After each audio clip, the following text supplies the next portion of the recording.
Halo semuanya, sudah siap belajar hari ini? Hari ini kita akan belajar mengenai larutan asam basa.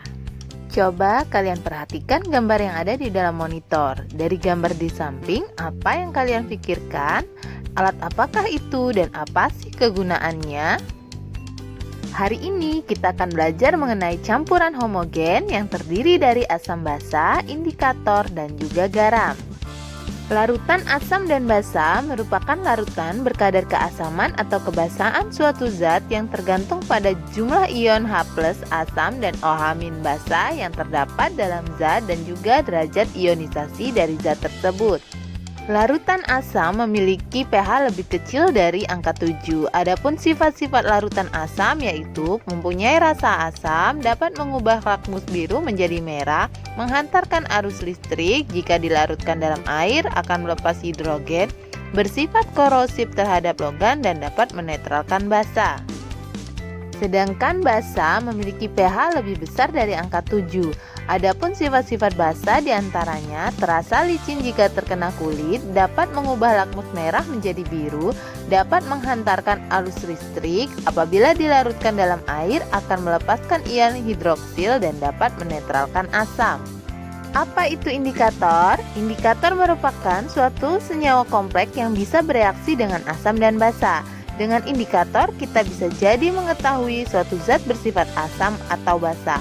Indikator terbagi menjadi beberapa jenis, yaitu indikator alami, indikator universal, dan yang paling umum digunakan adalah kertas lakmus dan juga pH meter. Ini adalah contoh indikator alami. Terdapat bayang merah, bunga kembang sepatu, bunga mawar, geranium, kubis ungu, manggis, dan juga kunyit. Kalian bisa pahami hasil perubahan warna pada indikator alami. Di situ terdapat perubahan warna dalam larutan asam dan juga perubahan warna dalam larutan basa. Jika menggunakan kubis merah berwarna merah muda, berarti dia termasuk larutan asam. Jika dia berwarna hijau, berarti dia menunjukkan larutan basa, dan seterusnya.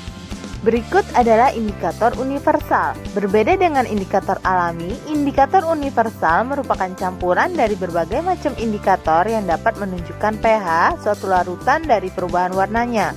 Untuk menunjukkan keasaman dan kebasaan, kamu bisa lihat pada rentang pH 1 sampai dengan 14. Berikut adalah gambar dari pH meter. Berbeda dari indikator alami dan indikator universal, pH meter merupakan sebuah alat elektronik atau biasa dikatakan alat yang lebih modern untuk mengukur pH suatu cairan. Alat ini tentu lebih akurat dibandingkan kalian menggunakan indikator alami maupun indikator universal.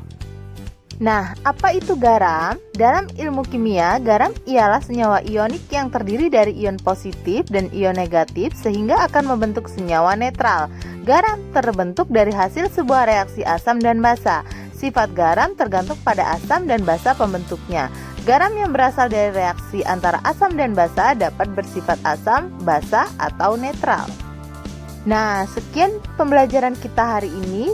Selamat belajar untuk kalian semua. Sampai jumpa di pertemuan selanjutnya.